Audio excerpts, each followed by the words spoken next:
Mary was life recovery, and the friend answered all the questions and went through the whole process. And Mary was trying to apply with it was prosperity or GPO, prosperity, right?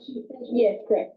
Prosperity, and she got essentially the same message that we all have gotten, which is, hey, something in this person's medical record is causing us to withdraw your application.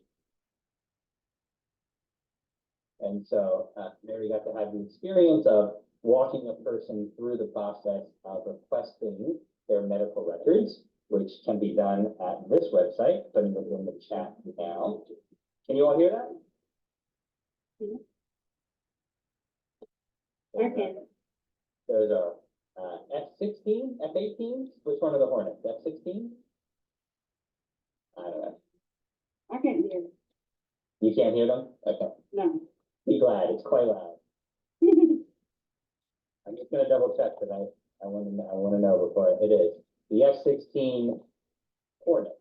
So there's a dozen of these things doing rehearsal drills over my 7-mile wide, 7-mile long town as we speak. So we just hear them just going at it, just going to town. So, all right, welcome. So JD, this is, I believe, your first time on a call with us here. My name is Mark. It's nice to meet you. You as well. Glad to get started with the Centron group. Yeah. Do you know who you're direct to? Should be Misty. Okay, great. And are you new to insurance or new to us? New to you. So you come from insurance. You've done this before. Yes, just switching IMOs.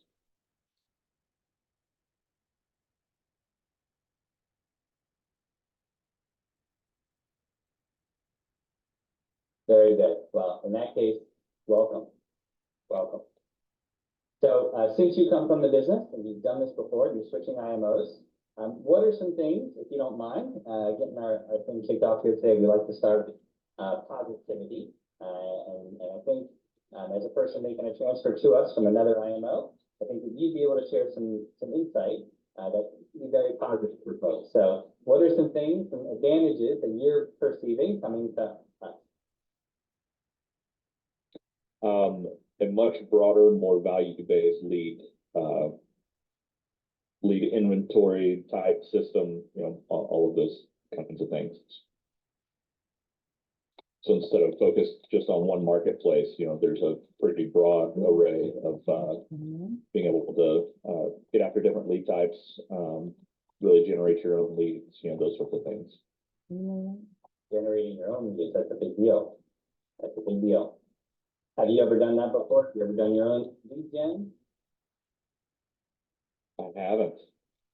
You are in the right place. Misty has had enormous success with that. So she's very good at teaching others, and she has a really great system in place on the website portal to get you started on generating your own leads. My lead cost right now for my Facebook ad is right around $5.32 for an exclusive Facebook lead, right? So fill out my form, me, nobody else, $5.32. I'll take it. Right? Yeah, for sure. Well, hello, Linda. Hey, Dylan. Well, hello, Mark. Hello, Dylan. Hello, Joyanne. Hello, JD. Yeah, so I had JD go first. He was just telling us that he's coming to us from another IMO, and he's just explaining, as you heard, he's most excited about an opportunity to have a diverse pool of leads. And so that kind of tells me that you're feeling a little bit pigeonholed in your last IMO, perhaps like a one-trick pony, doing a very specific type of sale. You don't necessarily have to unmute if you don't want to, but if you do, one way or the other, were you doing final expense, mortgage protection? There was definitely opportunity to do general life, but most of it was mortgage protection, and then obviously advanced markets were present, but gotta get through the basics in order to get to some of the more advanced stuff. Sure.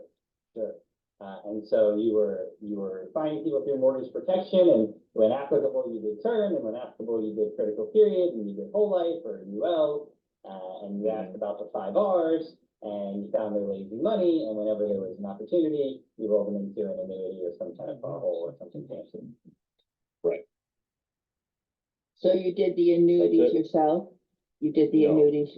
Oh, No, okay, would have to do some sort of a reset, get somebody else involved, subject matter expert. okay. Oh, so you came from the IMO that we all came from. You're using the same language that we are. Yes, Yeah. Very good. Very I good. heard that reset thing and I went, oh. yeah, yeah. So JD, on that topic, we have a number of people on the team who do have experience with advanced markets. I am one of those people.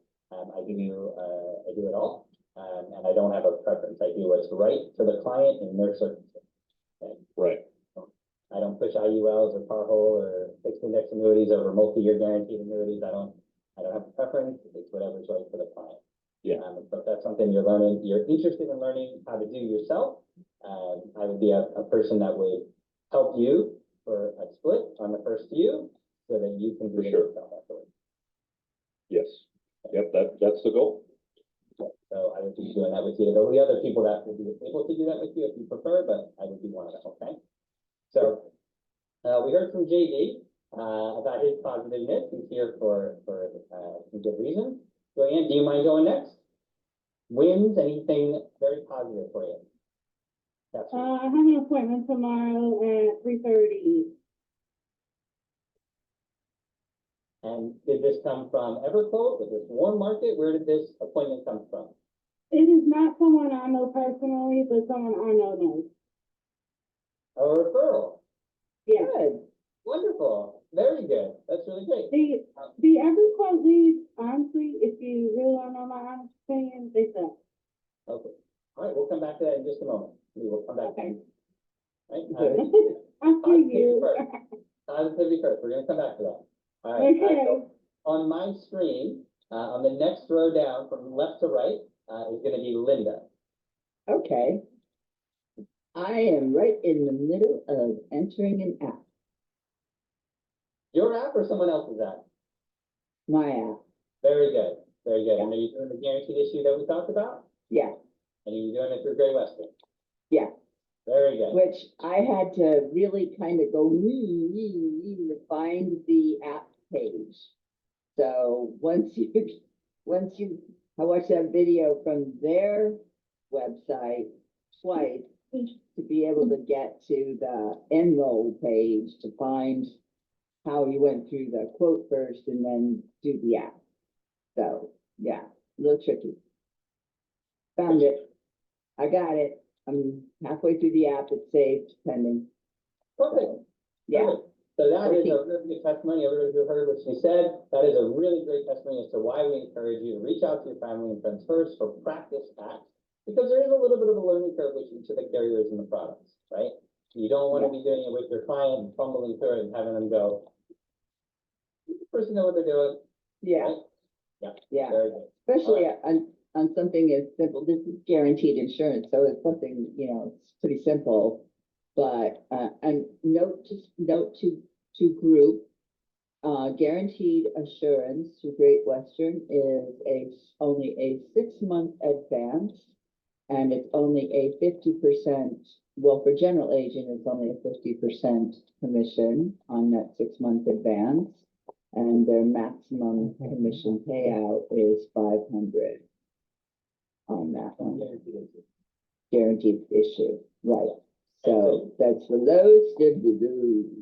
Okay. Well, good news is you're writing it out, right? Right, yeah, and that was the important part, yeah. Yeah, bravo, good job. All right, Thank so- you. So my screen reoriented a little bit here. I'm not sure what happened. That stuff was doing. Hello. I've just been getting a lot of quotes sent out. This week has been pretty good. More people have been answering the phone. I've been getting, the stops and then also I need, a quote. So I'm just in like that phase right now. Okay, and so those quotes that you're sending out, are they going out on EverQuote leads, on Facebook ad leads, on? I've actually been having more success with the EverQuote than I have with Facebook. Okay, very good. Very good. And what would you attribute that to? Is it the time to call or click to call, like from when you get it to when you call it? Related or is it data related? I couldn't really tell you because I call people, I try to do like 9 a.m. and then I also do like a follow-up call at 5:30 too. So that way I'm getting like 2 touches per day. And then, yeah, as the lead becomes older, I'll kind of back off a little bit just so that you're not, yeah, overwhelmed. But I also have my text thread that also will go out every 2 days of, hey, haven't heard from you. And that has been helping too. That's fantastic. Remind me to talk about the Facebook ad and your automations at some point during the call. Okay. Okay. All right. I covered something yesterday that I want to share with everybody. Cool. All right, Nicole, you're up next. I have been a dialing machine. Excuse my Michael Jackson was here. For my dialing hand.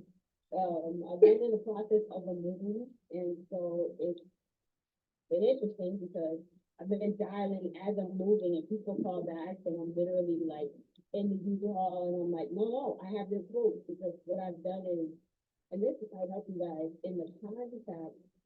When you say the contact, when I say this to my phone, whatever, I put the notes in so that if I'm on the go and away from my laptop, I can look at the contact, get notes, and I can say, no, your phone is such and such and such, these are the features of the plan, blah, blah, blah. It takes a couple extra minutes, when you're doing it, but it's so helpful that if you're not right by your computer when they happen to call back, because of course people call back at crazy times, right? Not when you ask them to, but like crazy times. The EverQuote leads have been coming in, and not a lot of, it's a little bit of chasing, but, I've managed to time the older clients. I got people with birthdays in 47 and 57, I'm like, are you a genuine person or like somebody trying to, go hack grandma's retirement, right? So some of those leads I've noticed I've had to call multiple times, but I know most elderly people are early risers, right? And usually in the evenings, they don't want to be bothered after like 6 o'clock, they're watching their shows and they're going to bed, so I try to fit them in that window and juggle the time zone. So I'm just plugging at it. Great. I love that feedback, by the way. And so that was a very meaningful thing that you just said there. It's important to take notes and to store that information with your contact. So before we move on to you, Layla, just real quick, show of hands, who here is using some kind of CRM tool? Okay, so, oh, you are, Nicole. Okay, great. So we'll come back to that. We'll come back to that in just a moment. In the phone. I have a spreadsheet. So you guys can hear that noise. Some of you heard me say this earlier, some of you didn't.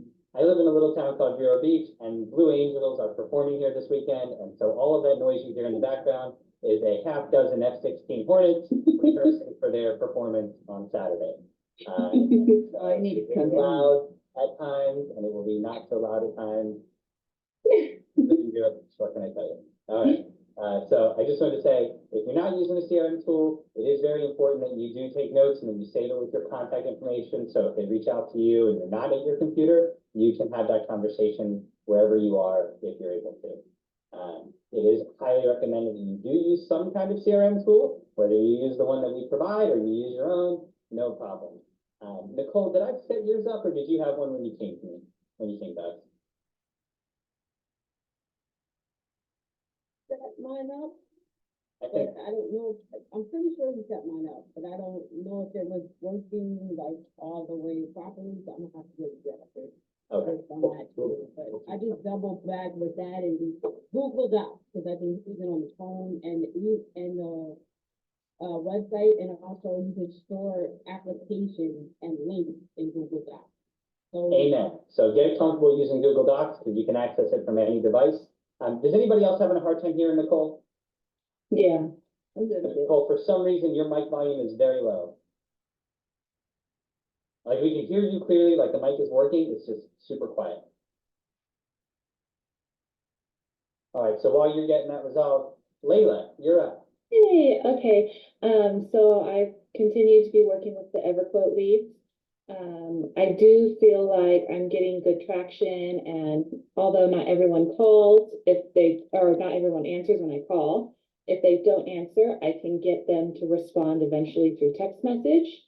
But I'm still not, I haven't gotten any solid, like applications, but I am getting traction. You feel like you're getting traction, you're interacting, are you Yeah. getting an opportunity to send out quotes, or are you having conversations about health, or their why? What's making you feel like you're getting traction? Okay, so there's people where I have good conversation, and at least I'm getting, like, I feel a little bit accomplished when I don't get them to answer the phone, but I can get them to have a text message conversation with me. And, I just play it that, oh, I'm just contacting you because you gave me your information. You wanted some possible information about life insurance, and we talk a bit about what they were thinking and this and that. And we have good conversation that way. But then when it gets to, so are you still possibly interested and gain some more information? They're like, oh, no, thank you. Or I'm too busy, or, and that's where I get like the door closed. Yeah. Let's schedule a time to talk about that. Okay. After this call, let's schedule a time to look at your text and see Okay. if, maybe just some fine tuning to adjust that and keep that conversation moving forward without giving them an opportunity to tell you, I don't have time or interest. Okay. We'll talk about that. Okay. And so we already heard from Mary. If you want to go again, by all means, go ahead. But we did hear from Mary. She got to submit an app, one of her friends with. Steve. I'm trying, yes. Yeah, you are. You're doing it. You're doing it. All right, Steve, you are up. A win or something positive from this past week. You are muted. Going once, going twice. Well, from this past, you're talking to me, I assume, from this past week, I was really on vacation, so that's my positivity.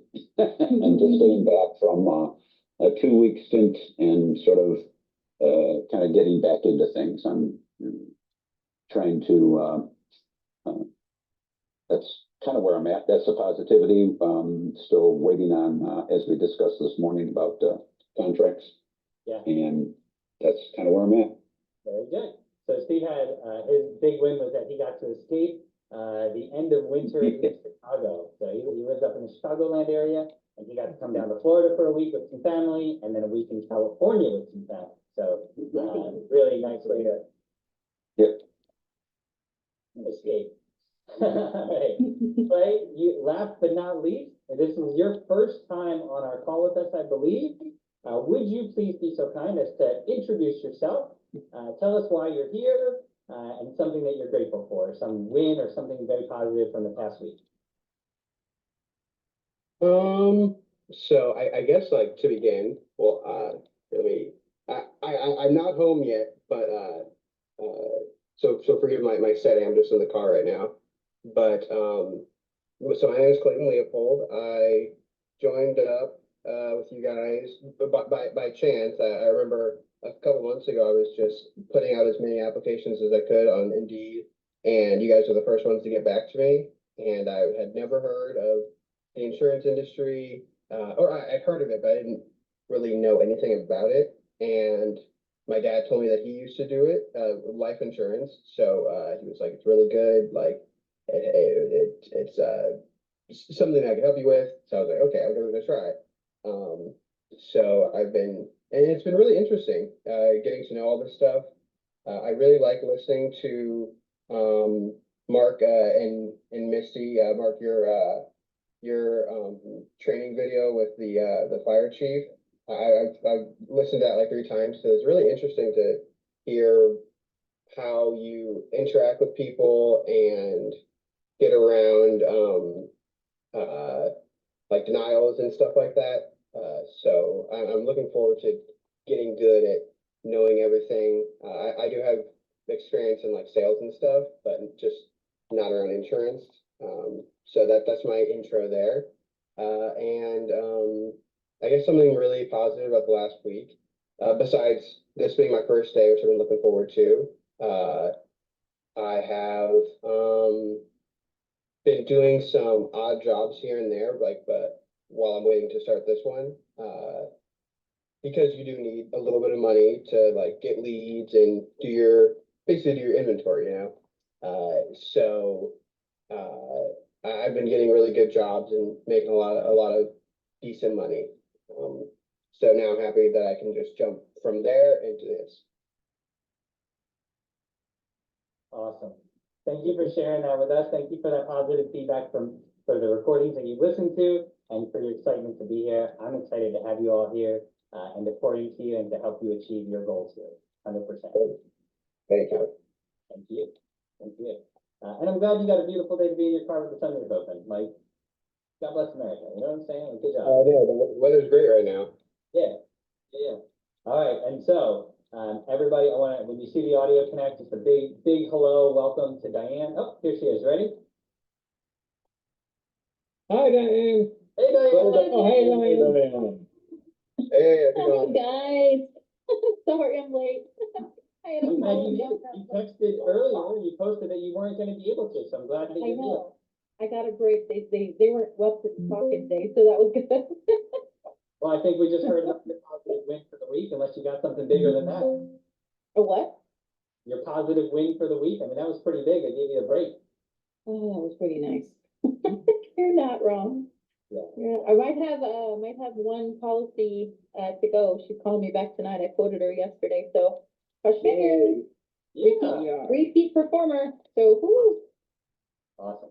I love it. Well, I'm glad you're all here. I want to share with you. So my name is Mark Jaffe. I am at the president status here at Castle Insurance, which is the name I believe Misty's going to be moving forward with here for the organization. And I'm excited to be here to do this call with you folks today. Anybody who's been on this call before knows that I do not come to this call with any specific structure. I have a couple things that I want to talk about, but really it's about you all. It's about what you need, what you want, where you're at, and how we can help you get to where you want to be, right? And so I just want to take a moment and acknowledge that this past week I was with Misty and her husband, her parents and her brother and her daughter and her husband and their baby and so Misty provided an experience for me and for my son. My son is going to be 14 at the end of May. It's a very important time in his life and his relationship with me and his mom, right? Teenage boys, right? This is where things go good or go bad, right? And so she provided an opportunity for me to have some one-on-one time with my oldest, my firstborn. And so we drove from Vero Beach, Florida to Banner Elk, North Carolina. We spent 11 hours in the car together on Wednesday morning, and that was fantastic.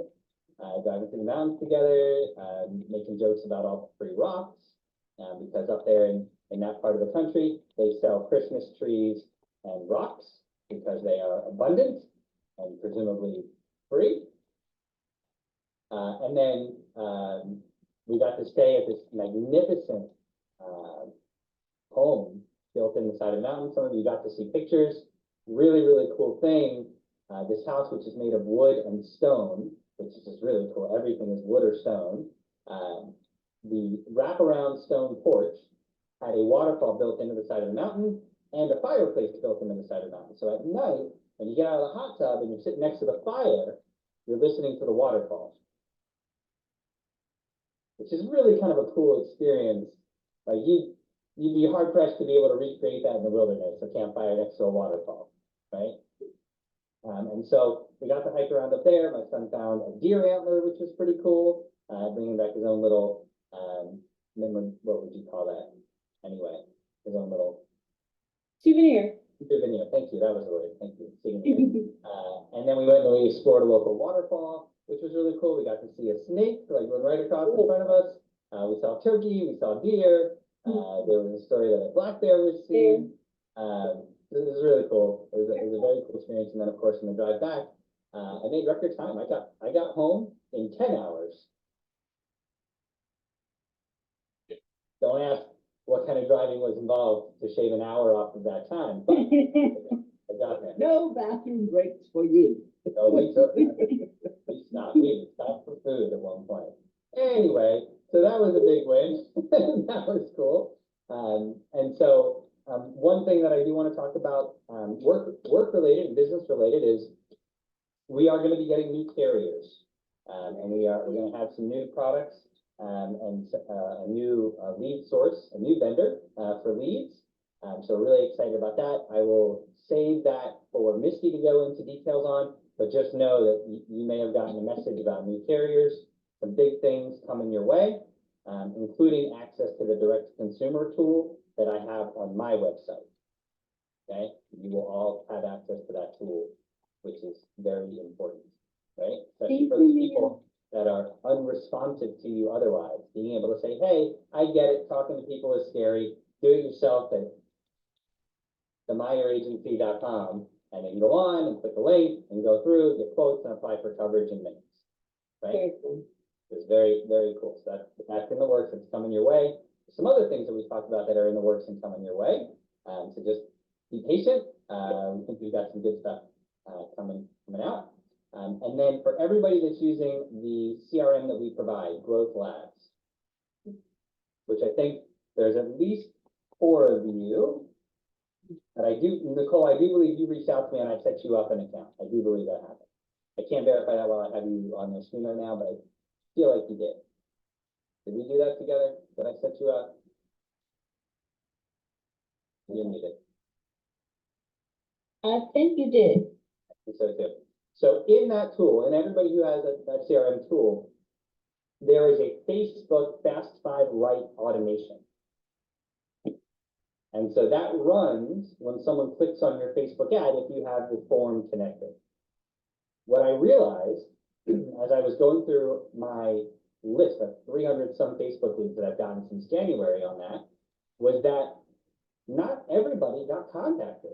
The automation would run, but email addresses would bounce, text phone number.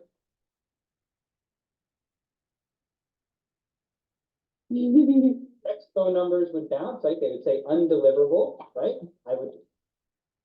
There is no reason for them to be barking, just to be clear. There is nothing happening justifying the noise. All right. So what occurred to me was that when I get these people on the phone, or when they respond to text messages, and again, plenty of people are not actually getting a contact, right?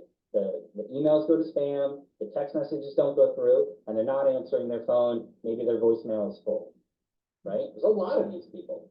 But what is the one thing that they all have in common that I am not leveraging? Can anybody want to take a shot at that? They all have something in common, and I haven't used it. Facebook Messenger? Facebook Messenger. What was I thinking? Why didn't I include that in the automation? So I went in and I added Facebook Messenger to the Facebook Fast 5 Lite automation. So if you have the CRM tool, go ahead and check out that automation. Right above the email, hit that little plus sign and add in the Facebook Messenger. I recommend that you use the same language that you're sending in your text, put that into the Facebook Messenger. This does a couple of obvious things that I'm very, hard on myself, very disappointed that it didn't occur to me sooner. It's validated. They're on their Facebook profile, they fill out your form, and they get a Facebook message from your business. Can I get that CRM? We can schedule time to do that. How computer savvy would you say you are, Joy? Don't underestimate me, but I'm pretty good. All right, so I will show it to you, and if you feel confident you can use it, I will set you up. Okay. Okay, one of the reasons that when we first started this, I wanted to roll it out to everybody right away. I announced it in Orlando, and I did give people an opportunity to do it, and what we found was it was more complicated than some people could manage, and it became a very big distraction for some people, and it became this barrier to doing business where they're like, well, I really want to get this fixed and this fixed and this fixed and get this working this way and this working that way before I do anything. And so we have to be very conscious that it is meant to be a tool to benefit, not a tool to be a crutch. So I will show it to you. If you want it, I'll set you up and you can rock with it as long as it doesn't become a barrier for you, okay? And then, as everybody who has it is aware, we generally did 30 days free to give you time to get acclimated, make sure you like it, make sure you're comfortable with it. And then at 30 days, you start paying $97 a month for the service, which includes everything that it can do. There's no limitation. Okay? All right. Very good. So that was the thing that I really wanted to express to everybody, was that if you have a CRM tool and you are running Facebook ads, make sure that you have your automation, sending them a Facebook message, because that is guaranteed they're going to get it. They are logged in. They can't use a bad phone number. Like, they're going to get it. They're going to see it. They just clicked on your ad. Facebook is going to let that through. Okay. All right. So now it is 2 o'clock. We're about 30 minutes in. I want to give everyone an opportunity. Is there anybody on the call that has run into a barrier that prevented them from completing a sale or doing business in the past week? Anybody run into any like firm roadblocks? Going once? Going twice? All right. Has anybody run into any surprises? Anything that was a little bit unexpected that caused them some resistance that they want to share? Yeah. So I had a guy who had a good amount of health conditions, and he's just looking for like a standard like cremation, like $5,000, like, you know, nothing super big. And what I got out of him was he shopped around and he found something that was like $38, is what he told me. And I cannot find anybody with his health conditions that would put him at $38 a month for the $5,000 that he was asking for. Got it. Got it. So let's do this training with everybody on the call here. So what I'm going to do for you now is I'm going to share my screen, and I'm going to use the insurance toolkit. I'm going to show you how this works, and then we're going to have a conversation about outrageous claims and how we handle it. Fair enough? Yeah. All right. Very good. So let me share my screen. We're going to do this together so you can see, and then we'll do a role play so you understand how to handle that. JD, did you have a question? I saw your finger go up before I split the screen there. No, I was doing something on my tablet, so. No worries. All right. So, Dylan, let's Yeah. start with the location of your client. Where are they? Tennessee. Okay. Date of birth or age? August 4th, 1954. And height and weight? 6'5", 230. No tobacco. Yes. Occasional cigar. All right. So on that topic, So that wasn't there. any of my other insurance professionals on the call here, I don't know your opinion on this. If you hear the word yes, it's a yes. I don't accept occasional. I don't accept any of those things when I'm doing quoting. They say yes, it's a yes. Okay? Really, even though that was there as an option. Yes, that's correct. It is there as an option. Because how does the carrier measure it? Do you know? No. Okay. How would they define, if you died and you said, I occasionally use tobacco, how is the carrier going to define your occasional use if you die in the first 2 years? You use tobacco. You use tobacco. You with me on that? No. Yeah. So I could be wrong. If anybody has a different opinion, I'm welcome to hear it. I'm not going to challenge you. Please feel free to share on this call. No, but that was a good learning thing. Yeah, great. So just as a general rule of thumb, anything that comes after that yes is still a yes. Right? I had a guy once tell me, he goes, yeah, I smoke a cigar, like a celebratory cigar once in a while. If I close a big sale or, sell one of the businesses or one of my teams does da-da-da, we'll celebrate. I might have a cigar. He's like, once or twice a year, right? And so then we were doing the application and we had to answer once or twice a year. And then in his medical record, they found that he had a heart attack 10 years ago. So what happened? Right? So yes is yes. All right, very good. So now, Dylan, tell me, Yes. most serious health condition or prescriptions? So he had, I'm just looking at my notes right now, so he's had his toes amputated back in February of 2023. Diabetes? He said that he was not diabetic. Why Well, would you lose your toes. I couldn't get that out of him. Yeah, I was trying, I was like, diabetes? yeah, All cause it, Unless you got frostbite. right, it's just kind of, Tractor trailer ran over him. right? Yeah. Yeah. all right, he said he didn't have diabetes, so we'll leave it out for now. We'll give him benefit of the doubt. Toes without diabetes is not a problem. So what's next? Irregular heartbeat, he said that he had a pacemaker put in. And then he was on, back when he got his toes amputated, he was also on the, oxycodone. For what? Or codeine. Hold on. Oxycodone. Oxycodone is how it's pronounced on the street. Yeah. Okay. Okay. For the pain from having the toes amputated is what he said. Okay, so you, this is kind of fishy too? All Yeah, right. they do Tylenol 3 for such things. Okay. No, he had some problem that caused his toes to be amputated that he was being treated for. See, and that's kind of like what I was like trying to get at. I just couldn't like get him to open up or at all. Okay, so it sounds like that's really where the problem started, was that he was Yeah. not going to be forthcoming in the underwriting process. So I have two professionals on the phone here. Nicole, do you mind? You have provided exceptional feedback in the past. Do you mind sharing how you would handle a resistant underwriting scenario where a person's resisting answering questions? Well, I tell them, I said, listen, first let me ask, can you guys hear me okay? Yes. Better. I'm like, we have two options. You can tell me the truth and I can do the best, or you can be evasive and get the client. Which one do you want? Okay. All right. So I'm not gonna make you raise your right hand and swear like you're in court, but I am going to tell you that if you're honest with me, I can be the best advocate for you to get optimal rates and have a range of options. But if you just give me piece bit and you, I don't remember, then I will have nothing to stand with the carrier with. So help me help you. Okay. So you just be that direct.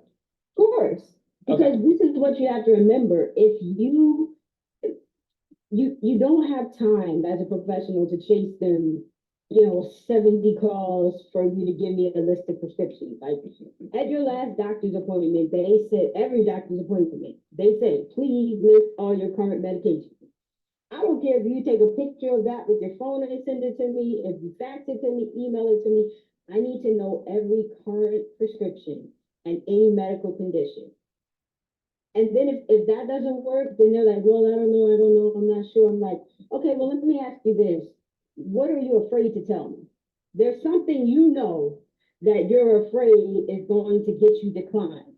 So if you tell me what that is, have more information than you. I can research which carriers will accept that condition or that medication or whatever, but I have to know what it is. And I can't play 20 questions with you. And then I give them a timeline to give me the information. So if you have to go through your records or whatever, fine. Get this to me by 5 p.m. so we can get your quote and you can know what you're dealing with. Okay. I like that timeline. I like that style. I like the direct approach. I like the attitude that comes with that direct approach. I like that no nonsense tone, right? And I'm going to give you an alternative method on that, similar but alternative. I just want you to know Nicole is 100% right. Everything she said there is spot on. And if you did it that way and you lost them, you didn't have them to begin with. All right. Cool. So that being said, before I share my take on that, JD, you said you had some experience. Do you mind sharing how you would handle that? Yeah, I think, the little that I've had, I've tried to kind of deflect it over to the insurance carrier, just to let them know, hey, they're gonna see everything. If you can tell me now, or we can find out later. All the insurance companies have access to your records, so let's go ahead and, like Nicole said, let's get everything out now so that we can have all of the options presented to us, rather than coming back later after a decline. Okay. So that was a little bit softer, but it said the same thing, right? It was quite a bit softer, but it was the same thing. It made the same point, just with a little bit less hostility, right? Now, I think that both of That those was I like Nicole. I like the goals. they both serve a purpose, and I think it's The New important. Yorker in me, it depends on who the client is. And how they're being evasive, right? It is not, that's why I went through all to hear the different takes. It's not just how it comes out of my mouth, right? It's who we're presenting these answers to, and how we're getting to the point where we're giving them that response, right? And I'm in the South, and that being that direct, probably wouldn't be, the most favorable way to do it in the South. Yeah, it's just it brings it there, It will but result, also, right? it's, We'll be it's able to bring resolve here, that. So, And that's what I gotta deal with, because I got the Chicago in me, but I'm in the South, so it's like I've had to switch like how I say things and the approach that I have. I feel you, Dylan, I'm a New Yorker in North Carolina. Yep. I gotta remember, it's all all day. We got that northeast flow, and we're down in the south, right? So it's cool. So You know, most pharmacies these days have an app. They can set up the app and they can go into their prescriptions and they can just read them off. Boom, boom, boom, boom, boom. They're right there on the app. They don't even need to go find a bottle. So. Yeah, there's a lot of resources out there. I actually had a couple this weekend, which was initiated by the husband, and then the wife who has a baby on the way, due in 2 months. She was like, I need to get some coverage. And so we're going through his application, and he gets to the end, he's like, oh, I don't have my bank account or routing number. I said, well, do you do online banking or do you use checks? He goes, oh, neither. I'm like, no. One or the other. You can't have a bank account without one or the other. You either use your online banking or you have a checkbook somewhere. And he's like, no. And I'm like, okay, well then we're not gonna submit your application. Your application's gonna stay right where it's at, and moved on to the wife, right? And I did her application, I get to the end, and she laughed at him and she goes, do you wanna just use my bank information? And he goes, no, I'll get my own. And then she started laughing. He goes, why are you laughing at me? And I said to him, I'm kind of laughing at you too. And he was like, what? And I'm like, you don't know your bank account or routing number? And we're telling you how easy it is to get it, and you're acting like we're asking you to break into Fort Knox. I'm like, it's kind of funny because you initiated this. You're the primary breadwinner, and it's most important that you have coverage. But now it's time to give account information, and you're like, I don't have it. And so we had a whole conversation about that. It was absolutely appropriate what I did. There was nothing wrong with it. He was okay with it. She was okay with it. Point of that story was I was forthcoming and honest, right? I didn't shield him from that. He was being silly, right? He could have done it. He sent me his account information this morning. He still has yet to sign his email. All right, so It's just working its way through it, Mark. we're talking about $30 a month for an accidental, right? So, okay. So this person also went through the underwriting questions with me. I do a fairly thorough job. We get into the application. I'm reading the preliminary questions, and he goes, well, I do have a prescription for, what did it was? It was Coumadin, now it's Eliquis. I'm like, did you have a pulmonary embolism? And he's like, yeah. And I'm like, so none of what we talked about is no longer valid. And he was like, what? And I'm like, remember in the beginning I asked you all those health questions? And he was like, yeah. And I'm like, remember how I told you how important it was? He goes, yeah. I'm like, you didn't tell me about your pulmonary embolism and your Eliquis. And I asked you specifically what prescriptions are you taking, and you did not mention Eliquis. Eliquis is a deal breaker for 99.9% of all term products. So what we just talked about, just forget that. I'll go back to the drawing board for you. And so he was like he was blown away. And so it's back to the point of the conversation. When we encounter people who are being evasive and are not wanting to answer the underwriting questions, we have to kind of understand where they're coming from. Are they being intentionally invasive? Like, are they withholding intentionally? Or are they being invasive because they either don't know the answer to the question or they don't understand why you're asking the question? So both JD and Nicole said it in their response. Dylan, did you hear what they both said? Yeah. Okay, what was the message that they both conveyed? I want to make sure you got it. Hey, this is super important that we get it right, so that way you're not denied, and then we have to go through this whole process again and, you know, shift direction. Was the message. Yeah, yeah. So Adam Kiss has a really great way to deliver this message. I'm going to express it the way that I like to do it. I'm going to say, hey, I don't know if you have ever purchased insurance before, or if you've ever applied for coverage or gotten rates before, but there's actually a very regulated process that we are required to follow for the individual states that we're licensed in and for the carriers that we're appointed by. So I want to just give you an opportunity here. I can provide you quotes for coverage that do not ask any health questions. They don't care if you're a man or a woman. They don't care if you use tobacco. They don't care. Those products are going to have limited coverage options, and the premiums are generally going to be higher than those that will run your medical record. Would you rather not answer any health questions at all? Or would you rather get the best rate that you can get based on your current health and circumstances? And then just let them answer the question. And most people are going to say, well, I want the best. You're going to say, okay, great. Well, I think it's important before we go any further that you understand that at some point in the application process, you are going to have to give consent to the insurance company to pull your medical records. They are going to see everything in your medical history, your driving report, not necessarily your credit, they will see it, but they're most concerned with your prescription history and medical history.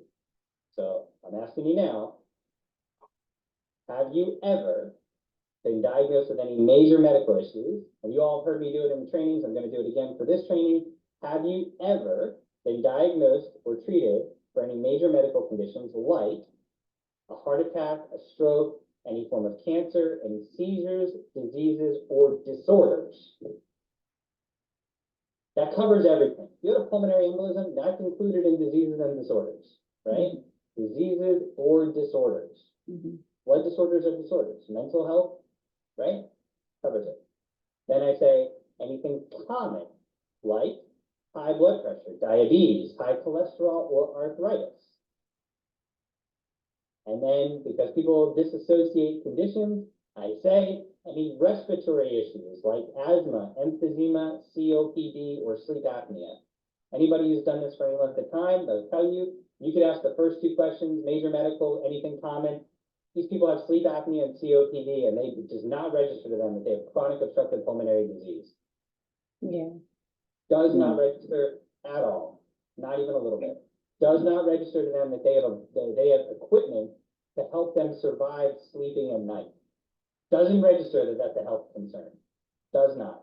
So I separate major, common, and respiratory. And even then, as I just mentioned, people still seem to think that these things from their past aren't a thing, right? So I want to just I wanted to touch on that, that there are different ways to get around that evasive behavior. I find that for me, with my tonality and my attitude, that asking people, would you rather not answer any health questions or would you rather get the best rates and products, is the most effective way that leads to a sale. I will use the more assertive tone if I feel that they are being deliberately evasive or deliberately obtuse and not answering those questions, right? Hey, have you ever had a heart attack, stroke, or cancer? What difference does that make? I'm trying to get a quote. Right? Oh, well, it makes a lot of difference, right? Another question that people get very evasive on for me is, what do you want the coverage to do? Why are you looking for coverage now? People tend to get very evasive on that question. I had one this week, the client said, well, what difference does that make to the insurance company? I said, well, it doesn't make a ton of difference to the insurance company, but it makes a ton of difference to you and me. If you want me to recommend a product, and you're looking for mortgage protection and I recommend a final expense, you're not gonna really think that's a great idea. If you're looking for a final expense policy and I offer you a 10-year term and you're 60, you might not think that's a very good idea. And this was all over text, and he goes, yeah, that makes sense. I'm like, great, so what would you like the coverage to do? Pick it. Hmm. Right? Mhm. So, Permanent crickets? yeah, haven't heard back from him. Okay? So in all of these cases, the gender seems to be male. Am I correct? Yes, I got predominantly men through the first responder act, yep. Okay, first responder, right, yes, of course, I understand. Yeah, okay. Can I ask Dylan a question, just to piggyback on everything that we've been talking about? No, So, yeah. We've heard examples of what to say, but just out of curiosity, what have you been saying in situations like that? Realistically, I'm trying to have the quoting tool pulled up next to me, and then exactly what Mark is doing right now, whatever question kind of comes up, that's just kind of what I roll with. And then at the end of it, I'll usually go into, the next one of, all right, hey, do you have, diabetes, high blood pressure, and I just kind of roll with the punches. Okay, okay. So it sounds like the biggest takeaway from it is you just need to, and Oh, I I'm need to I'm be more talking about deep myself too, but you need to be more assertive. Yeah. And more upfront. Okay,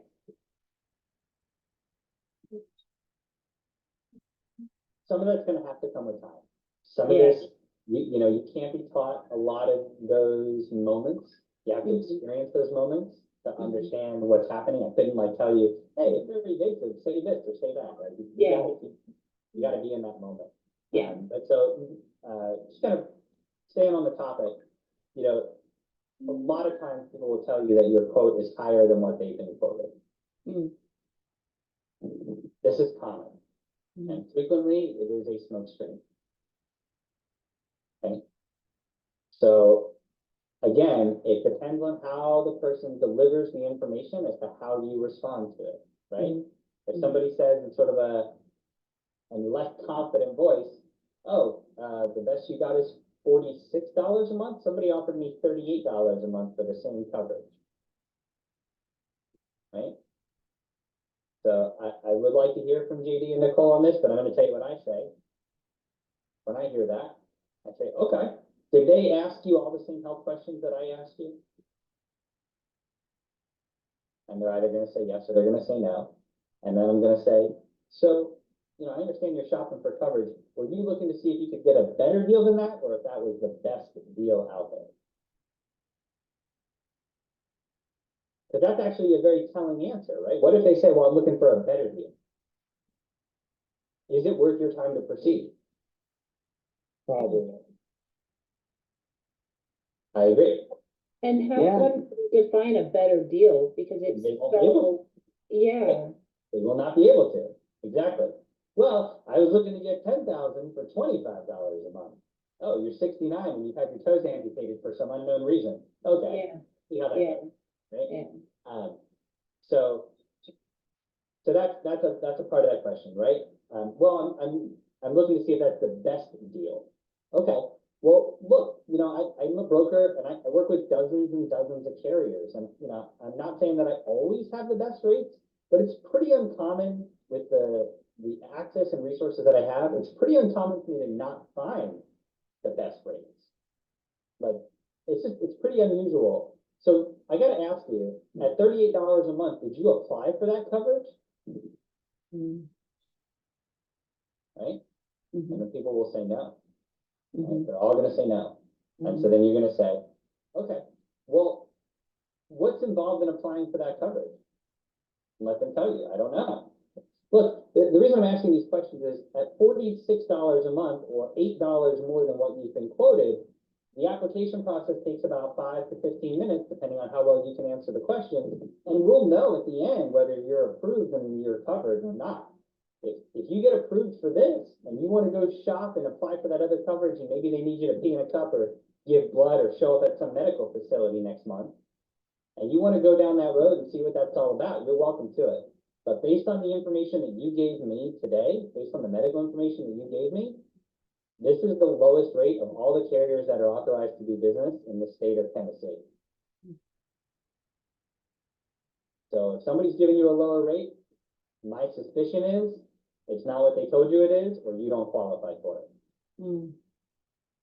Okay, now I'm going to show you something here. If I were to go up here to final expense and I were to change this to term and I were to use the same information, okay, that was 05/04/1954. Yeah. 6/5/230. Something like that. Tobacco, mail, Tennessee.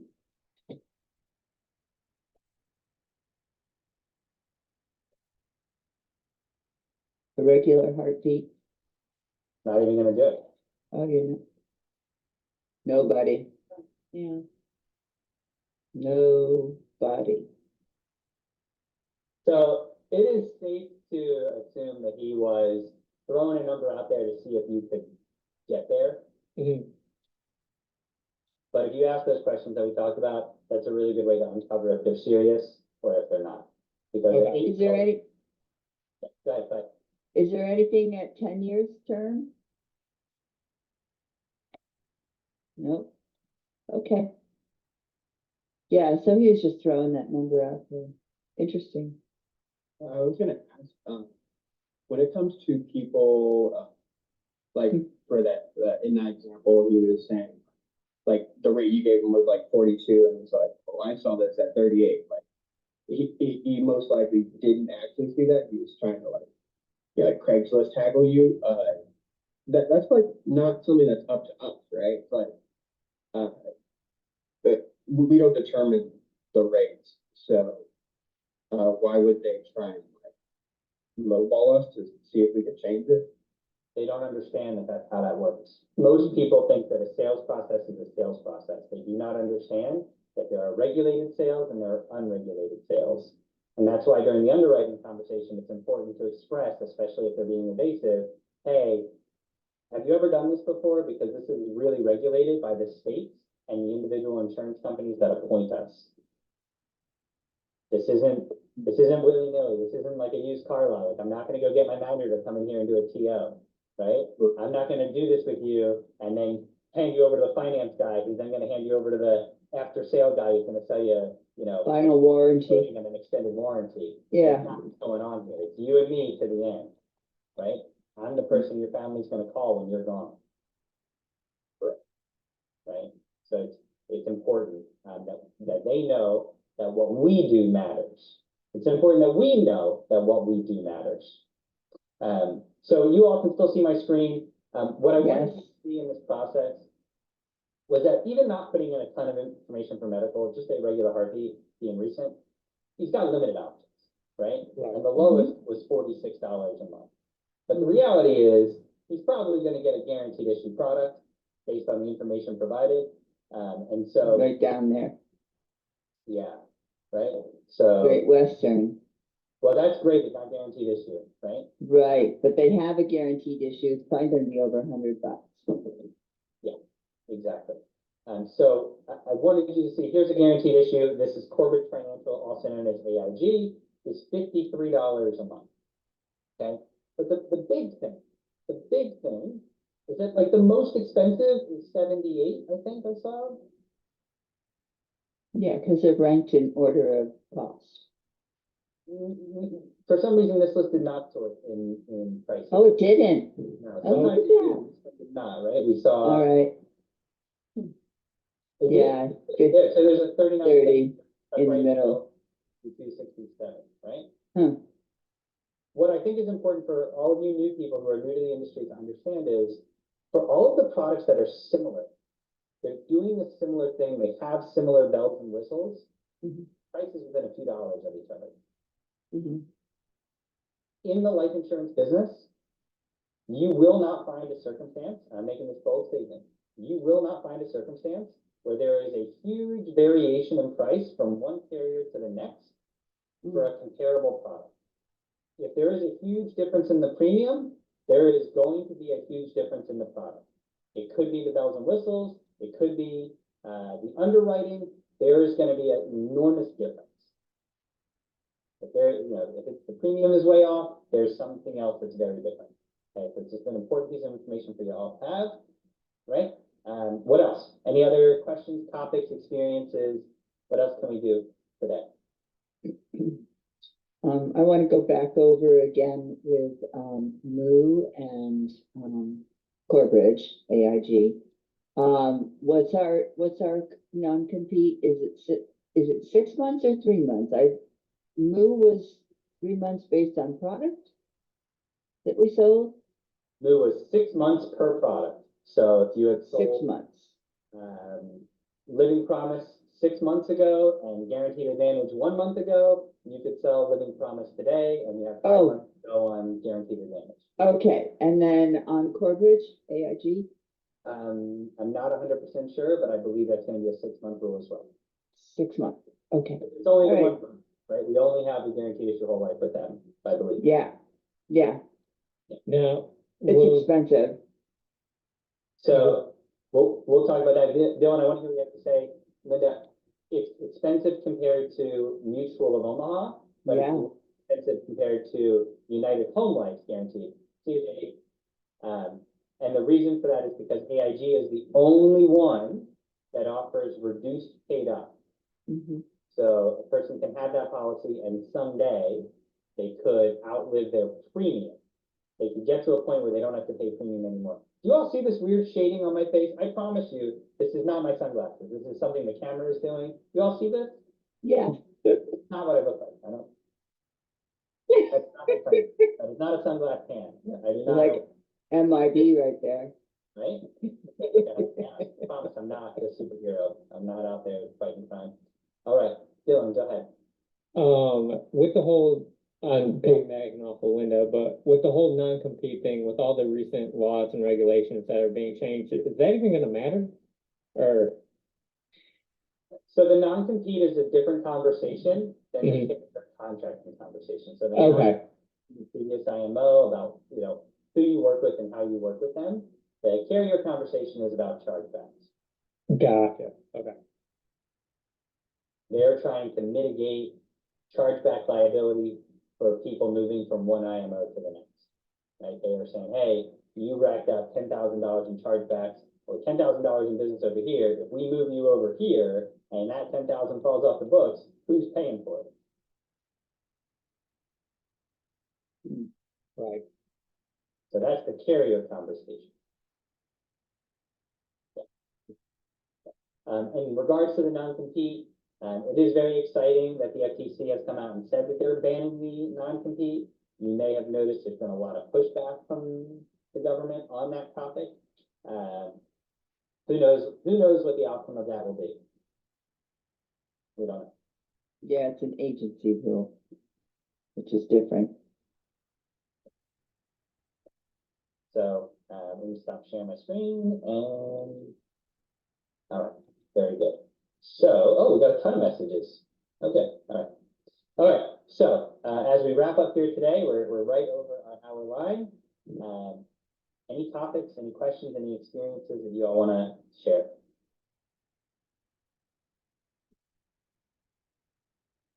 Can you go over for, again, the correct hours that we're allowed to call people during? It varies Uh, state to state. Not Good state to rules, state, but 9 to 9, okay. And on the weekends, is it different? On Saturday, it would be the same. Sundays are off limits entirely in most states. Okay. But yeah, a really easy way to resolve that, Linda, Yeah. is to pop open a Google browser and type in cold calling time limitations in Florida. Telemarketing curfews limit the times that telemarketers can call potential customers. In Florida, telemarketers may call you only between 8 a.m. and 8 p.m. Okay. Thanks, Mark, for telling me what I should have done. And so then, just for fun, it says along with that answer, in parentheses, previously, calls could be made until 9 PM. Okay. Yeah, because our previous beneficiary or benefactor Yeah, told us to make calls on Sunday. yeah. Yeah. Okay, Okay, what else? all right. You all have me? What can I do? What other value can I bring to you today? This one, I got one more question, just something that I noticed while using the CRM. I don't know if you'd be able to answer that though. So when I go back to do like a follow-up call for, you know, anybody who hasn't picked up or hasn't responded to a text message, when I put them in the PBS system, for some reason, there will be like a cutoff for the automation that I've set up, because I have my text set up to go every 2 days, basically. And so let's say if I called them on the 23rd, and then I call them on the 24th, the text for the 25th won't send out. Do you know how to get through that? Yeah, so if you go to the automation where you have those messages going out, Uh-huh. you're gonna go to settings, you're gonna disable the button, you'll see a check button there. And it'll say, stop automation for any reply. Okay, So what's happening is you're making an outbound call, it's registering that was, that they responded, and it's turning off the automation.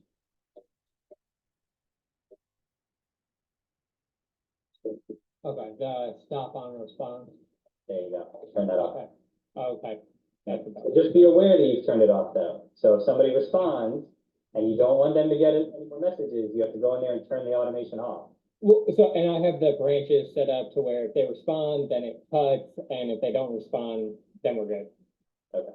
Yeah, so I got the split set up. That's why I was like so confused, because I was like, they're not responding and it's still stopping. What the, heck is going on? Because you are creating a response by making that follow-up. Okay, yeah, that makes more sense. Awesome. All right. Anything else? Layla, what were we gonna talk about? Oh,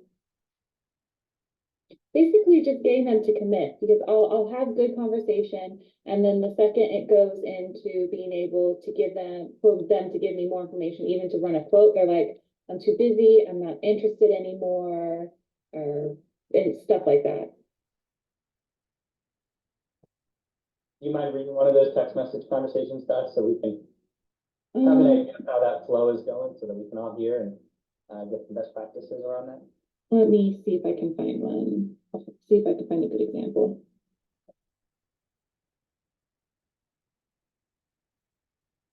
And then everybody, I just want to make sure you all know that I'm being respectful of your time. If you need to hop off this call for any reason, you're not going to hurt my feelings. I'm not going to be mad at you. I'm not going to go, oh, geez, Nicole jumped off that call and right at 2:40. Not going to happen. You guys come and go as you please here, okay? Okay, so here's one example I just find straight away. This through text message. So I call a couple of times beforehand and they don't answer, and I've been not leaving voice messages, and then I just go and I send a text message and I say, is this Martha? And she's like, yes. I said, oh good, I'm glad I've reached you. Who is this? This is Layla. Oh, how are you? I thought she said, who are you? But it says, how are you?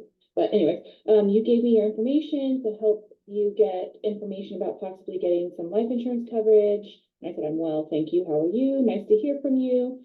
I hope that you are also well. It's nice to hear from you as well. I don't need it anymore. Oh, can I ask what changed? I got some. How much coverage did you have? I'm not home, so I can't tell you. I see. I'm sorry I've got you while you're busy. She's like, I'm at the YMCA. And I said, can I ask that when you can look, double check your coverage amount and see if it aligns to what debt costs that you would leave behind if you were to pass away today. I just wanted to make sure that you are truly covered. And I said, enjoy the YMCA, dear.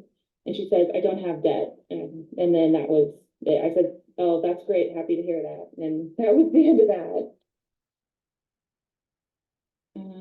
Let's see. conversations are along those lines. I think we all heard. what- Yeah, yeah, I would like to hear from others on the call, but on this particular topic, what I would encourage you to do mhm, is assert your value okay, wrote in that introduction, right? okay, Hi, who is this? This is Layla Meyer, state licensed skilled underwriter, getting back to you about your request for life insurance. okay, Oh, I already got that taken care of? Yes, that is exactly why I'm reaching out to you. Did you get approved for that policy, okay, right? So okay, that question is gonna Mhm. get it right there, right? okay, No, I didn't apply. No, I didn't pick one. What are you talking about? Or, yes, I did. right? yeah, okay, Great. When would you like to do your policy review? okay, But what we're doing there is we're avoiding conversation about, do you still need coverage? okay, okay, Right? Did you get approved? Right? And mhm, then what are they gonna say? Yeah, I got approved. Great. When would you like to do your policy review? okay, Right? okay, Well, I haven't got the policy yet. Oh, that's weird. How long ago did you apply? I would have thought you'd have it by now, right? Planting that seed of doubt, like, did you get approved? yeah, did you really? Right? Because a lot of people do like what I told you my guy did, they go through the application, they don't provide their bank information, and they think Oh, that, yeah, yeah, that's it. okay, yeah, They think that's it. Or they lie to the agent, broker, and they apply for coverage they definitely don't qualify for, and the person's new and they don't know any better, and they apply, and the person gets declined, and they never hear from them again, yeah. right? So, anybody else have any takes on that? Well, even if she did get approved, even if she did get a policy, we've still got the period where they can look over the policy and decline it themselves and get a different policy. I Mhm. keep forgetting what that's called. It's not a look back. Replacement period. Yeah. Yeah. So you still have an opportunity if and Mark said it, look, when can we review your policy? Yeah, and that thought was what was running through my mind when I was sending her these messages, and that's why I was focusing on, well, okay, you have it, but is it enough for you? And she couldn't even tell me like the coverage amount, so how do you really know that that coverage is going to work for you if you can't even tell me upfront what your coverage amount is?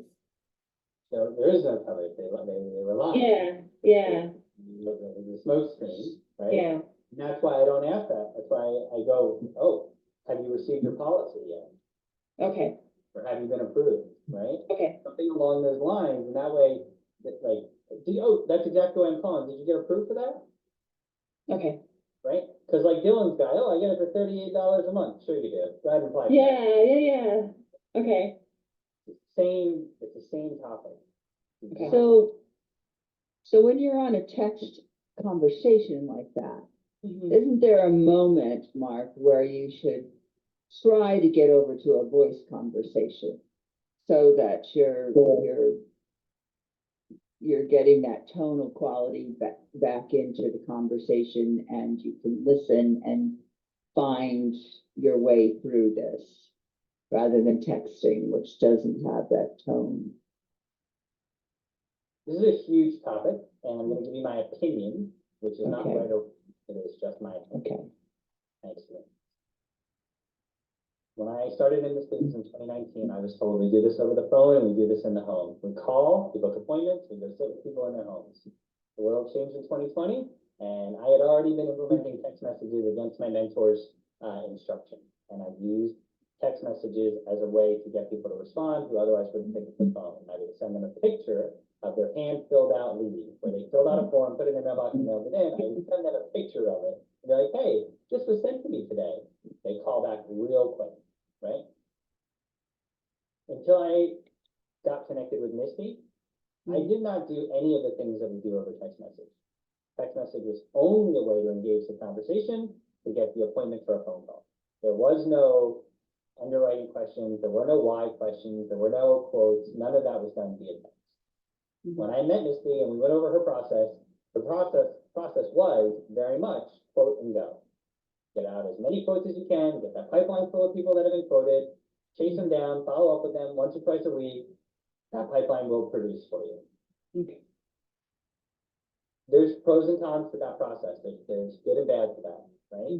And so the answer to your question, Linda, is, for me, you're not really doing the job if you're not having a conversation or on the phone. Texting is great. I love it. It makes life easier. But people get away with murder in texting. Like, Yeah. No one will answer the phone for me. One person out of 10 leads answered the phone and she said, I already got life insurance. I said, okay, great. And as I was getting ready to say, can we talk about what you have and if it's right for you? Click. Yeah. Great. All right. Well, I sent a text. I was like, I'll try again tomorrow. So remember, that's exactly why I'm calling. It's extremely disarming. Okay. It's just, that Yeah. is just an extremely disarming response to any type of objection, because they just said this thing that they thought was gonna stop you in your tracks, and then your response is, yeah, that's exactly what I'm calling. And they're like, oh, dude, that didn't work, right? Very good. Right? But Layla was already in a conversation, so I was thinking, well, let's get this over to a verbal conversation so that we can find, kind of hear and find out where we can find that soft spot. Yeah, So, I dig in. personally would prefer a phone call just because I feel like you can get a better conversation in and you can get more done more quickly on a phone call. But in today's day and age, I know that there's some people that just, they don't want to talk to people like at all. And so if they want to do text, then I'm all right with that. But I would prefer a phone call. And the other thing is I do get, hold on, please, sweetheart.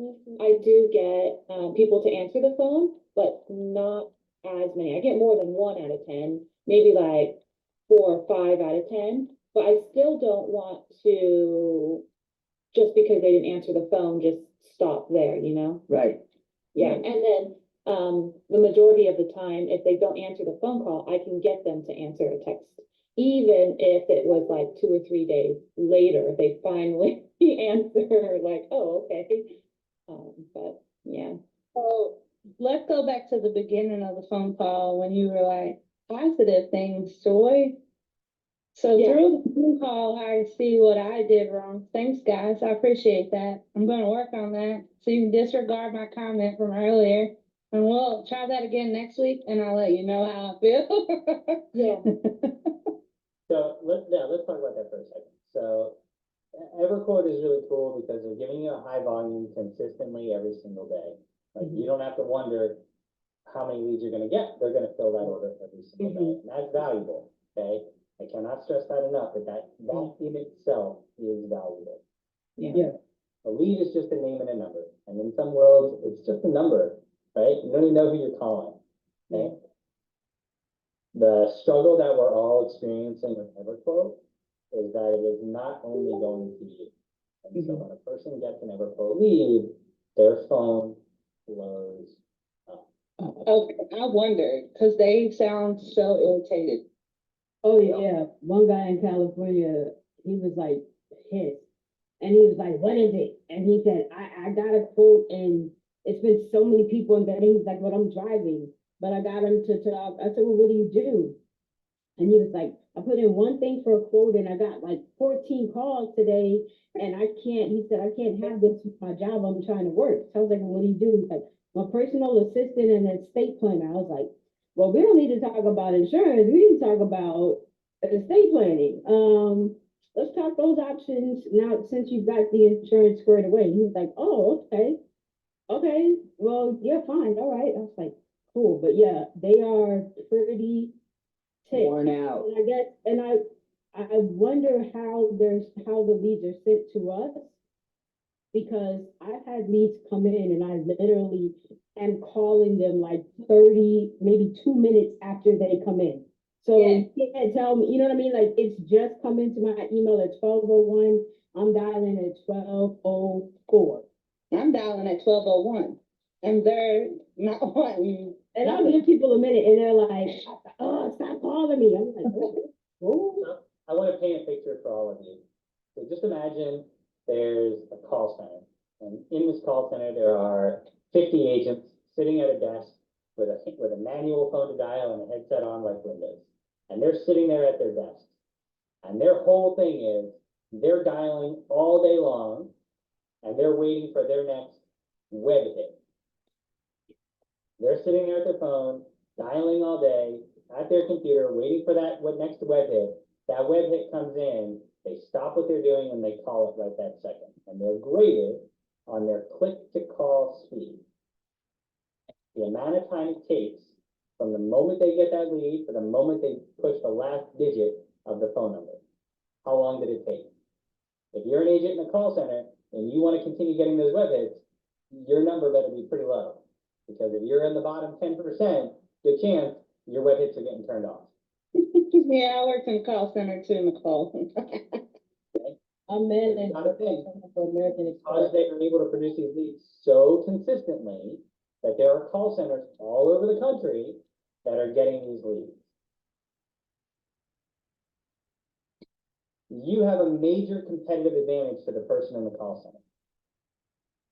Multiple competitive advantages. First and foremost, you ain't in a call center. When you're talking to your client, they don't hear 30 other people in the background. Those call center agents, guarantee you, they got 2, maybe 3 products total.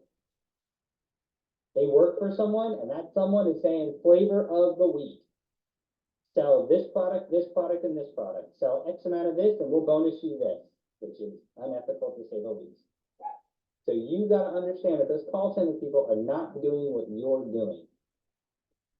You are serving your client the way that you want to be served. They are working for flavor of the week. They're sitting in a call center and they're making those dials. The vast majority of the people that are getting there before you, that is why they're getting there before you. Okay? So if you don't get them on the first call, don't stress about it. You call those people 24 hours later. Hey, has your phone settled down? Right? Hey, has your phone settled down? Who is this? My name's Mark. I'm a state licensed field underwriter, and I called yesterday, but I bet your phone was blowing up like crazy. And they'll be like, yeah, it was. It was blowing up. And they're like, yeah. That's what happens when you request information about life insurance. Did you find anybody that you like? Was anybody able to help you find something that made sense to you? Right? Be compassionate and understanding that they just had that experience. We've all been there. We've all done it. We've all filled out a form and had the experience of our phone ringing off the hook and text messages for weeks. Like, we've all been there. So if they don't answer on that first call, when you reach back out to them, make sure you express compassion and sympathy because you know what's going on their side. Right? Okay, Mark, well, last thing before I get off here, I sent you an email. I'm not sure that you got it. You never responded, so I wasn't sure if you were waiting for this or if you just didn't get it.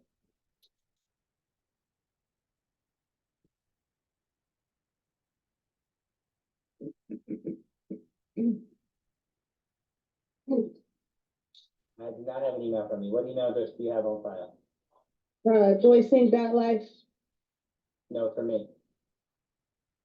Okay. Yours is the same, .life, right? Well, not Joyce thing, but No, my email is mc.jaffe@gmail.com. okay, I think somewhere in the group me chat, someone put your email as .life, but okay. Can you email me so I have it? Yeah, I just put it in the chat. That's a good email address to use for me, mark@jaffeagency.com. That's definitely not what was given to me, but thank you. Yeah, I'll put that in the chat.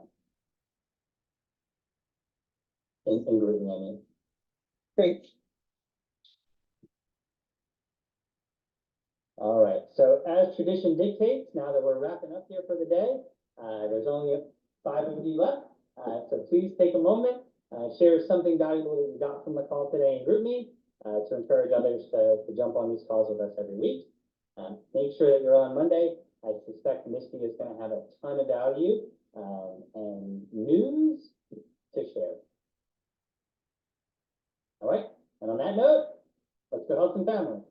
Hey, Mark, Oh, real quick, you wanted me to remind you about something with the automation. Did we already cover that? Facebook, yes. Oh, okay, that was a Facebook thing, perfect. All right then. Awesome. Arrivederci. Okay, bye. Hasta la vista. Bye-bye. Bye, guys. Bye. Hey, Mark, can you hang on for 1 sec? I got a quick question. That's wonderful, yeah. I thought all my carriers were set up, but, when I went into Shore LC, it wasn't, There was like 3 that said they were still at the carrier, but they've been there since April. There was nothing for me to do, but I was like, okay. Since April what? And was Four. it Baltimore?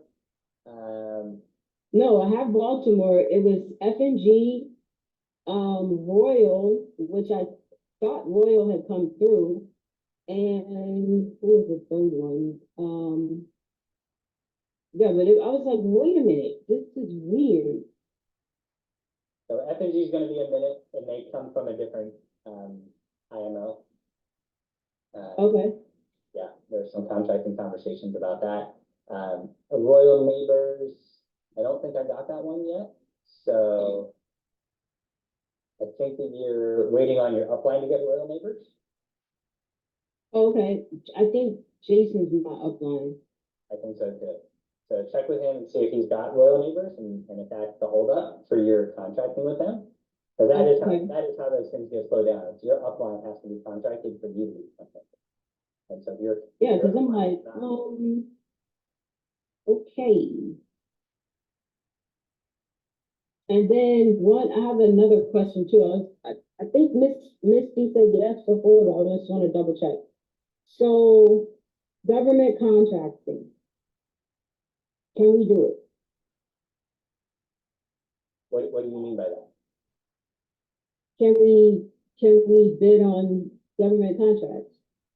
So like, for example, what I mean is, I'm registered to know when there are insurance, needs in my county, right? So Your our, the set aside certification, is that what you're telling me? no, it's not a separate, just registered as a vendor.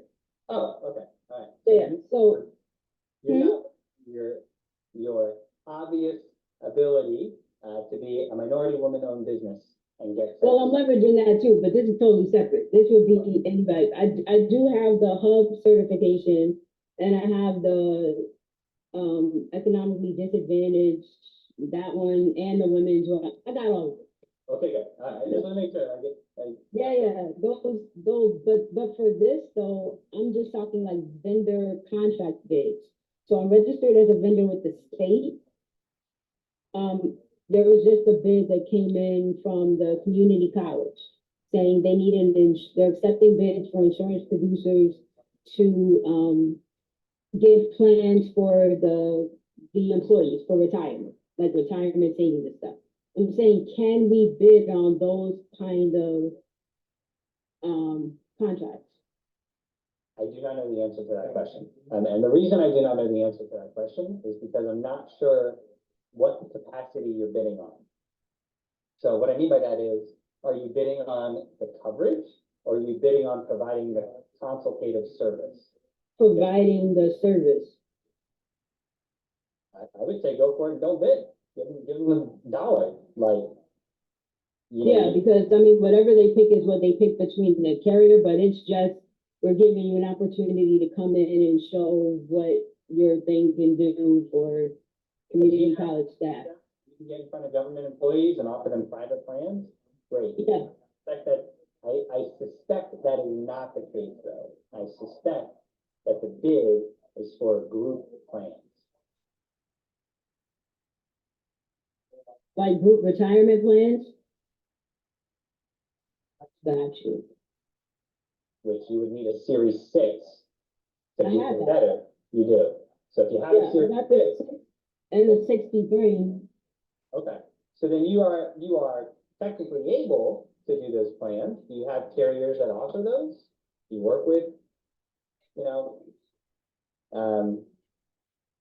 brain fart, Yeah, why can't I think of the name of this company, the largest retirement? I just wanted to know, like, because I know, do we have any key insurance plans? I mean, key person plans? A lot of our carriers offer key person coverage. I suspect you'll be one of the people that get contracted with a surety for the other entities, which on the DL on that. A surety is all about group. That is their bread and butter. Okay, So yes, you'll have access to those tools. But when we talk about group retirement, you know, you're talking about assets under management, right? You're talking about saying, hey, right, you're a government entity, you're matching 401ks and structuring, you know, group 401k plan. That is way up beyond my pay grade. I have never done anything like that. So I've never done it, but I'll jump into it quickly. Or even if I outsource that part, I mean, if I partner with somebody else and outsource it, which is likely what I would do, I just kind of be the middle person, but I still win the bid to, you know, as far as getting the client list and the contacting. just to be transparent with you, Nicole, I have heard a lot of these stories. I've heard a lot of people talk about getting these government bids. One of my very close friends is like, you understand that they're just like, they just want someone to make the phone calls. They'll pay you $20,000 to hire a contractor to do the job. Yeah, they will. It's really true. So I have a slightly different take on that. I believe that it's true. I believe that there are people out there doing it. But my life experience has told me that that's not as black and white as they are presenting. My life experience is telling me that true bids, things that are truly out for bid, first and foremost, go to set aside. First and foremost. Yeah, unless they're, like you said, through a minority program, yeah. And then secondly, the bid administrator will typically know who they're giving the bid to. And they will word the bid documents in a way that only one person can actually get it. And so I find that world is a lot more competitive than they lead us to believe. And I encountered that when I worked in the construction industry and I sold software. People wanted to stay away from public bids because they were like, it's not a public bid. It's Right. not. Low bid isn't going to get it. They're going to disqualify anybody that's not this company. And I'm like, okay. And so then, you know, I have experience working for a contractor that did only DoD work. And it was on the other end of that, where they absolutely were writing the bids for our product. They would specify things that could only be done with our aluminum product. No, I worked for a tower manufacturer, they made aluminum towers. Well, the requirements for aluminum tower are very specific. So if you don't make aluminum towers, Yeah. you don't stand a chance at the bid. It doesn't say aluminum tower in the bid, but the you're asking for can only be achieved with aluminum. So the point of that story was, if you have a connection or a contact that can get you those bids, leverage them, Okay. right? And I mean, I do, so I'm like, okay, with that, I have that and I have, I just want to make sure I'm good to do annuities because I have a contact who is, he'll be settling a class action suit. You And got all the payouts, all the payouts will start, well, they're starting now, but they're gonna cap in August. So people will have like 100 to maybe 300,000 in a lump sum that they have not had access to that money before and don't know what to do with it. So, I've already reached out to that person just for a partnership, and they were like, yeah, I'll send them to you as an advisor, give them your name for. It's like, all right, cool. Well, you definitely have access to annuity products. You know, I don't know, you know, I don't think there's group annuities though, so. No, these won't need to, because the payouts are individual. Yeah, so. For that, annuities all day long, absolutely. Okay. Oh, listen, I don't want FINRA, the SEC, the ASPC, I don't want any letters with numbers coming after me. I can't do orange, I can't do gray, I'm too little and too pretty for the penitentiary, so, yeah. Come on, black and No, I can't do it, I can't do it. Nope, I'll be in there making beads, like, I got a bracelet for you. Not at all. very good, very good. I'm told my mouth is too pretty for prison, so I don't. Yeah, listen, I can see that. That in your eyes, you'd be, yeah, no, you don't wanna do that. You don't wanna do that. Mm-mm. I'm told, so. That's funny. Okay, that sounds good. I'm gonna keep plugging away at these EverQuote leads and run through it. All right, very good. If you run into anything, you wanna consult with anything, and I can tell that you're a professional, you know what you're doing. Oh, listen, I was away from the screen because I was capturing your verbiage in Google Docs. I was like, oh yeah, highly regulated. Good, that's good, that's good. I really like, I train on the thing that I know is the right thing to do, but I do conduct myself more like you do, like. You feel like know, you're playing the game. after the fifth call, I'm like, look, I said to someone the other day, I said, I run 3 companies, trust me. I don't have time to chase you, right? How would I know this to this? Oh, preference question. Well, I guess it's compliance too. Are we allowed to send screenshots of the information they sent in? Yeah, okay. Because when people are like, I didn't fill this out, I'm like, can you verify this information? Is it correct? They're not gonna respond or they're gonna deny it. That Okay. is actually a waste of your time on that front. If you wanna do something like that, right? What I do, again, not right at all, absolutely not the right thing to do. But I do it anyway, because it makes me feel better. I tell them. I go, oh, okay, all right. Well, in that case, I think it's important for you to know that your Facebook profile has been compromised and that your profile is to request this information. So since you told me you didn't do it, I'm just gonna go ahead and report it to Facebook. You should expect your profile to be deactivated by the end of the day. Take care. Like, Oh yeah, I definitely do that. Absolutely. don't give them a chance to respond, just hang up. They'll call Yeah. back and go, whoa, right? Yeah. Oh, I absolutely would do that because like, dude, how else would I get all this information from you? And you just letting them know, hey, somebody used your Facebook profile to fill out this form. You said you didn't do it, so I'll go ahead and report this right now and get it shut down. People freak out. They do, because they'd rather have Facebook than coverage. It's like, don't take my timeline away. I'm like, are you on Facebook? They freak out when you tell them that. Hey, no problem. I'll just report to Facebook. We'll have your profile locked down by the end of the day. People lose their minds. Make sure you hang up though. Don't give them a chance to fight with you. Make sure Oh, you trust me, I will. hang up. And don't pick up the first time. Because they'll come back Yeah, to of course you. not. They have to leave a message, identify yourself. Yeah. Oh, that's funny. Yeah, I'm definitely gonna do that. I used to do it when we did mortgage protection and I would have the handwritten form. Yeah. I would say to them, I'd be like, oh boy, this is really bad. So just so you know what I have to do now, as a licensed field underwriter, I am required to report this. This is 2 felonies. This is a federal offense because they took this letter out of your mailbox, and it's a felony for identity. Because they filled out a form as you and mailed it back in. It's Right. 3 felonies. It's 3 felonies. So now Oh, I love it. so don't be surprised if you get some phone calls from your local sheriff's office or detectives wanting to schedule a time to go over that.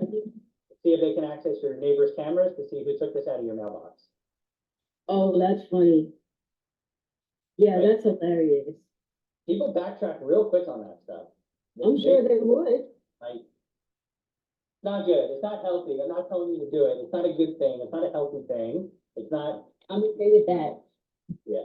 It's not illegal. It's just, hey, nothing wrong with a little bit of fear. It just helps people, I think it helps people understand that they're talking to a real person, Yeah. right? They say anything they want when they think they're talking to a telemarketer, but when you come back and you're like, oh, Right. no problem. I'll just report that to Facebook and have your profile locked down by the end of the day, they're like, wait, what did I just say? Yeah. Like, hold on, wait a minute. Yeah. Okay. Thanks, Mark. This is the bomb. Are you using the CRM tool, or do you feel like you're getting good with it? I was using it. I've got to get back into it. just from tracking, just in the last 2 weeks between the move, forget it, because I literally moved out of one apartment in a day into the next, and then had connection issues with my phone, and I was like, look, I work on my phone, so y'all need to fix it. I don't care if you put a tower on the roof, the patio, get the 5G over here that you said you have. It's like, no. So, but yeah, I've got to play around with it a little bit more. How does the direct to customer quoting tool, do you find that increases sales, or do people ghost it kind of? Because I was thinking about it and I was like, I don't want people playing on the website just all day. Like, you know what I mean? Like just playing, but then not committing. I use it as a fail safe if they're unresponsive. Because if they're unresponsive, Got you. anyway, Okay.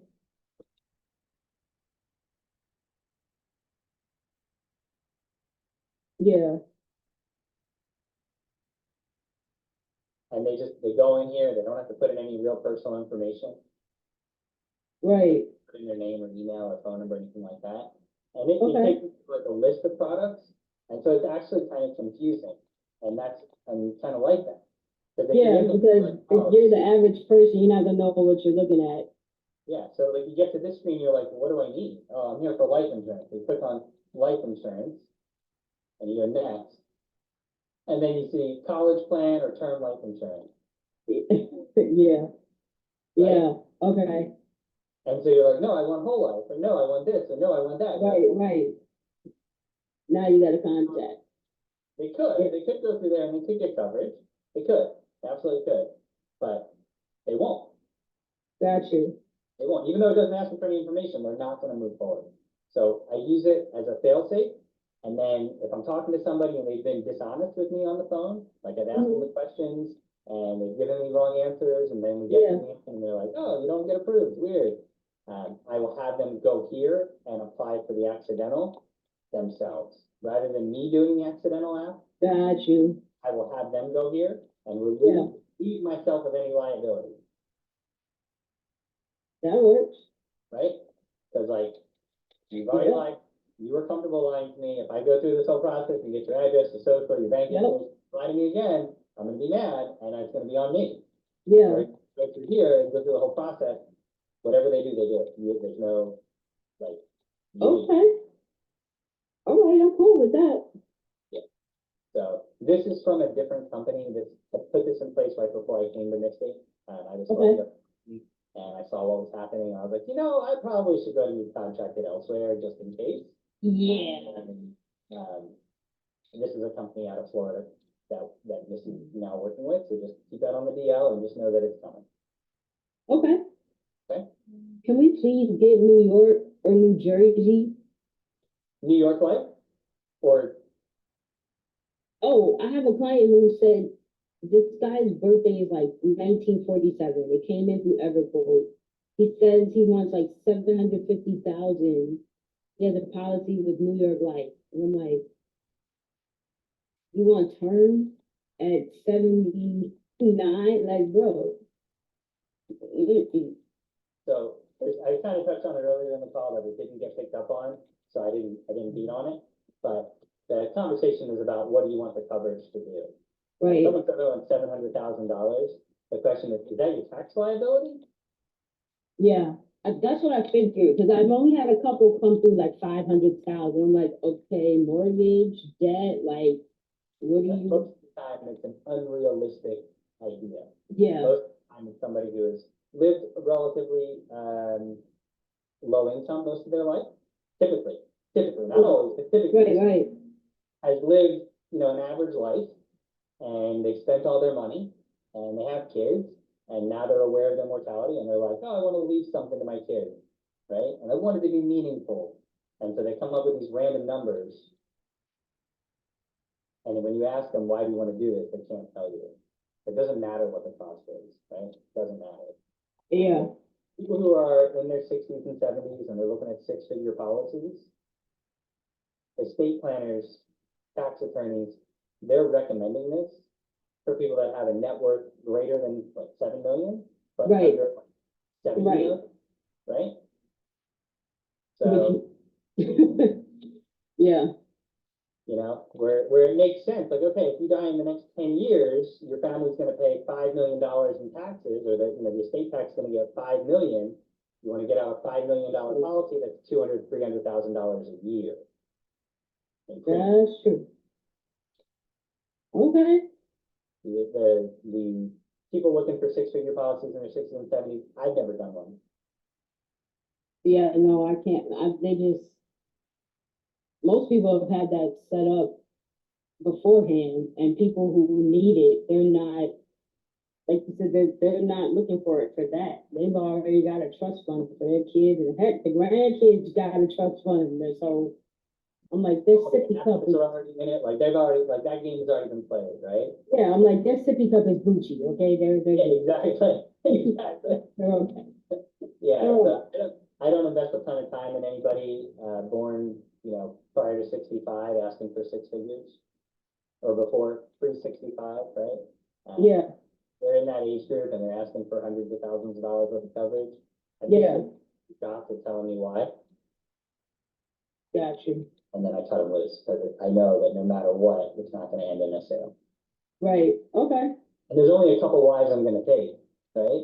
It's a tax Yeah. liability yeah, or a disabled adult child, true, right? If someone says, I have a disabled child that's an adult, no problem. Whatever you need, we'll find it for you. I get it. Someone's gonna have to take care of your kid when you're gone, and you wanna make sure that give they, me an idea, one of my friends has an adult disabled child, I don't think she has coverage on him.